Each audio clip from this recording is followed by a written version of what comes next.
আসসালামু আলাইকুম। মোহাম্মদ ফয়সাল অফিসিয়াল এই ইউটিউব চ্যানেলের অ্যান্ড্রয়েড অ্যাপ ডেভেলপমেন্টের আরও একটি নতুন টিউটোরিয়ালে আপনাদের স্বাগতম। গত ভিডিওতে আমরা দেখেছিলাম যে কিভাবে আপনারা স্ট্যাটিক রিসাইকেল ভিউ থেকে সাময়িক সময়ের জন্য ডিলিট করতে পারেন আইটেম, এইরকমভাবে সোয়েপ করে left to right, right to left দেখতে পারতেছেন। আমি একটা রাখলাম আর সব কিন্তু সুইফটলিভাবে ডিলিট করে দিলাম, এটাও ডিলিট করে দিলাম। এটা ছিল সাময়িক সময়ের জন্য, যেহেতু স্ট্যাটিক অ্যাপ ছিল। তো আজকের টিউটোরিয়ালে আমরা দেখব যে রুম ডাটাবেস ইউজ করে কিভাবে আপনারা পার্মানেন্টলিভাবে আইটেমগুলো সেভ করে ডিলিট করতে পারেন এইগুলি।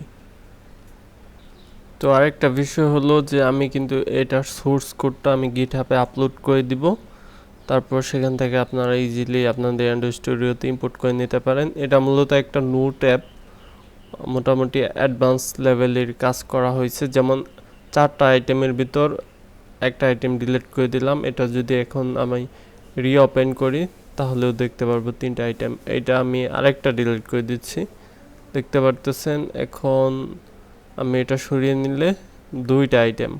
তো আইটেম এখান থেকে প্লাসে গিয়ে ইজিলি অ্যাড করতে পারবেন। নোট টাইটেল আপনার যে কোনো কিছু দিতে পারবেন, তারপরে সেটার কিছু টেক্সট, ধরেন কিছু টেক্সট দিয়ে দিলাম, তারপর ব্যাগে আসলেই সেভ হয়ে যাবে। দেখতে পারলেন যে সেভ হয়ে গেছে।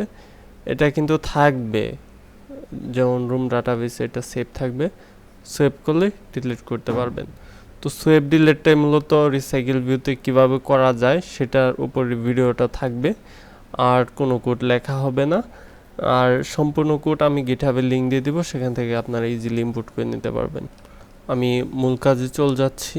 এখানে সবার যেহেতু আমার অন ক্রিয়েটটা স্টার্ট হয়েছে, এখানে ক্লোজ হয়েছে, এখানে আমি অন ক্রিয়েটের বাইরে গিয়ে এটা তৈরি করে দিতে পারি, সমস্যা নেই। এখানে তৈরি করলেও, যেমন item touch helper dot simple একটা কলব্যাক দিলাম। তারপর এখানে আমরা একটা ভেরিয়েবল বা অবজেক্ট দিয়ে দিলাম, simple callback equal new item helper, item touch helper. এখানে দেখতে পাচ্ছেন যে 2টা মেথড কিন্তু ওভাররাইট হয়ে গেল। আমি এখানে সিম্পল কলব্যাকের ভিতরে কিছু প্যারামিটার চাচ্ছে। ফার্স্ট প্যারামিটার 0, সেকেন্ড প্যারামিটার আপনারা কোথা থেকে ডিলিট, মানে কোন দিক থেকে ডিলিট করতে চাচ্ছেন আইটেম টাচ হেল্পার। যদি দেন যে রাইট, তাহলে শুধু রাইট থেকে ডিলিট হবে। আপনারা যদি চান যে লেফট থেকেও ডিলিট করবেন, তাহলে আমি সেকেন্ড লাইনে গিয়ে সেই লেফটটা অ্যাড করে দিতে পারি, item touch helper dot left. এখানে এইটুক দেওয়ার পরে আমি এইখান থেকে সেকেন্ড লাইন দিয়ে দিচ্ছি। তো এইটুক দেওয়ার পরে আমরা অনসোয়াইপড যে মেথডটা আছে, তো সেই মেথডের ভিতরে আমাদের কাজটা করতে হবে। অন মুভডের কাজও আপনারা করতে পারবেন যদি আইটেম উপর থেকে নিচে নিতে চান। তো আমি এখানে ডিলিট নোটের যে মেথডটা, সেটা এখানে আমি কল করব। তো ডিলিট নোট মেথডটা তৈরি আছে আবার উপরে, এইখানে সেটা নোট ভেরিয়েবল দিয়ে রিমুভ করা হয়েছে। সেই মেথডগুলো অন্য জায়গায়, নোট টাস্কের আরেকটা মেথড। তো সেই আমি যেহেতু সোর্স কোড দিয়ে দিব, আপনারা কন্ট্রোল প্রেস করে ধরে মাউসে ক্লিক করে দেখবেন যে সেটা কোথায় থেকে আসলো, তারপরে কোথায় থেকে আবার ডাটাবেস থেকে কোন জায়গা থেকে ডিলিট হইলো, সেগুলো আপনারা গবেষণা করবেন। তো আমি ডিরেক্টলি ডিলিট মেথডটা কল করে দিচ্ছি। তারপর এর ভিতরে আমরা দিয়ে দিচ্ছি এম নোট যে ভেরিয়েবল সেটা ডট গেট ইন্ডেক্স অনুযায়ী আমরা ডিলিট করব। এখানে যে ভিউ হোল্ডারটা আছে সেটাই সাধারণত এখানে ইউজ করব। তারপর গেট অ্যাডাপ্টারের পজিশন অনুযায়ী। ওকে, তো আমরা এখানে যে সিম্পল কলব্যাক যে অবজেক্ট এর ভেরিয়েবলটা দিছি, তো সেইটা আমাদের উপর থেকে কল করতে হবে। এই সিম্পল কলব্যাকটা উপরে গিয়ে, যেহেতু ডিলিট হওয়ার পরে আমাদের রিসাইকেল ভিউটা আবার আপডেট করে দিতে হবে, তাই আমি সেইটা এইখানে দিয়ে দিতে পারি। পরের যে আইটেমগুলো থাকবে সেগুলো রিসাইকেল ভিউতে অ্যাটাচড করে দেওয়ার জন্য মূলত আমি এখানে কোডগুলো এখন লিখব।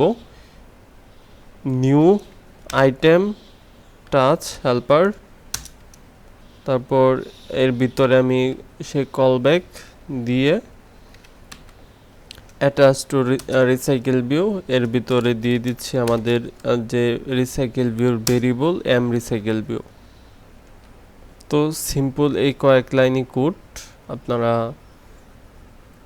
ফিজিক্যাল ডিভাইসে রান করে দেখতে পারেন। তো আমি একটা ফিজিক্যাল ডিভাইসে রান করতেছি, একটু অপেক্ষা করতে হবে। সাকসেসফুলি ভাবে ইনস্টল হইল। আমি যেহেতু এটা আনইনস্টল করি নাই তাই দুইটা আইটেমই আছে, যাই হোক থাকুক, সমস্যা নেই। একটা বিষয় হলো যে আপনারা যে ডাটাবেস থেকে ডিলিট করতে চান, এই অনসোয়াপের এই মেথডের ভিতরে আপনার সেই কোডটুকু দিবেন বা সেইটা কল করবেন। সেটা যে কোনো জায়গায় হতে পারে, গুগলে ফায়ারবেস ডাটাবেস হতে পারে বা অন্যান্য যে ডাটাবেসগুলো আছে যে কোনো ডাটাবেস হতে পারে, এসকিউএলআইট ডাটাবেস হতে পারে। এই অনসোয়াপের ভিতরে আপনাদের সেই ডিলেটের কোন জায়গা থেকে ডিলিট করবেন সেটা দিয়ে দিতে হবে, তারপর অ্যাডাপ্টার পজিশনটা দিয়ে দিবেন। তো আমি যেহেতু রান করছি দেখতে পারতেছেন যে আমরা কিন্তু left to right, right to left আমরা ডিলিট করলাম। এখন এটা কিন্তু আমি ফাঁকা করে ফেলছি, যেহেতু রুম ডাটাবেস দিয়ে তৈরি, একদম ফাঁকা হয়ে গেছে। আমি এখানে কিছু টেক্সট আবারও পেস্ট করে দিলাম। এখানে কোনো টাইটেলই কিন্তু ছিল না, আবারও ডিলিট করে দিলাম। তো এই টিউটোরিয়াল এ পর্যন্ত, নেক্সট টিউটোরিয়াল দেখা আমন্ত্রণ রইল। আল্লাহ হাফেজ।